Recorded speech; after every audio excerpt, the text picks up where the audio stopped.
So hello everyone, I hope everyone's doing good.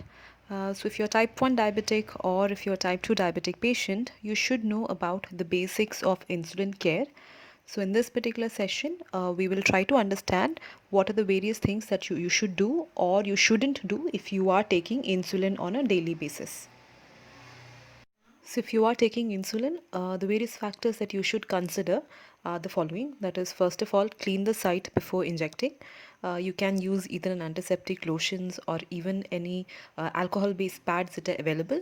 So firstly, clean the site, leave it for around 20 seconds, following which you can inject the insulin. This would prevent any infection.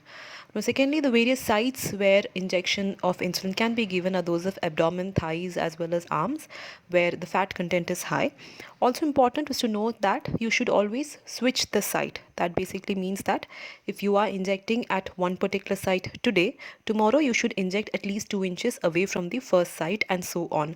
So this way you're preventing lipodystrophy. Now lipodystrophy is a condition wherein injection of insulin constantly on a particular area, it causes the breaking down of the fat. So the fat, it becomes like a lump, and that would prevent the absorption of insulin.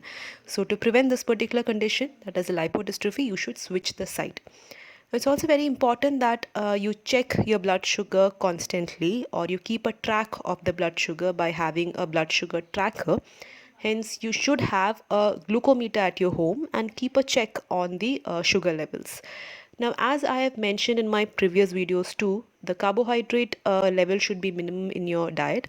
That is, you should also always count the carbohydrate content, which should be less than 60% of the total caloric intake. It's very important that you know what hypoglycemia is, because hypoglycemia as such is one of those challenging situations in diabetes, especially in a patient who's taking insulin or even other molecules like SUs. Now, hypoglycemia is a condition where your blood sugar level is way below 70 mg per deciliter, and you start having various symptoms of hypoglycemia like sweating, pallor, irritability, fogginess. You cannot think properly, you cannot talk properly. So under such condition, that is, any patient who is on insulin should carry either some candies or even glucose tablets that is available, or you should even drink some juice during that particular time.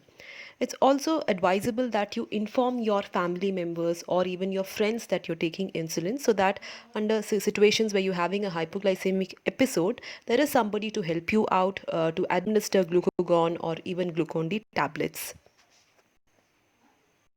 So first and foremost, you should know that insulin is never given too deep. It is a subcutaneous injection. If you give too deep insulin, it might get into the muscles, get rapidly absorbed by the body, and also it's highly painful. Secondly, the timing after which you can have the meal. That is, once you've given insulin or you have taken insulin, wait for around 10 to 15 minutes and then you have your meal post that.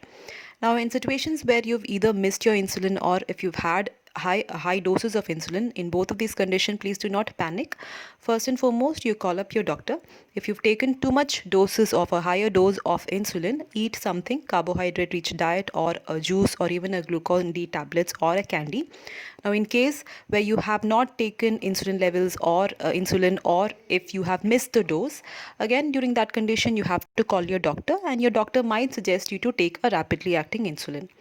Now, a very important aspect is a patient self-adjusting the dose of insulin. Now, please do not self-adjust the dose. Do not adjust the dose accordingly. You have to take the dose regularly as per the doctor's suggestion. And once your glucose level starts falling down, your doctor might modify the doses subsequently. So the key takeaway from this session is that learn the right technique if you're taking insulin, the various do's as well as don'ts if you are taking insulin on a regular basis, and keep a tracker of your glucose level, keep a record of your glucose level. Now, I've left behind a link to the American Diabetic Association Basics on Insulin, wherein you can find various informations regarding insulin as well as if you are already on insulin. So on that note, thank you as well as stay safe.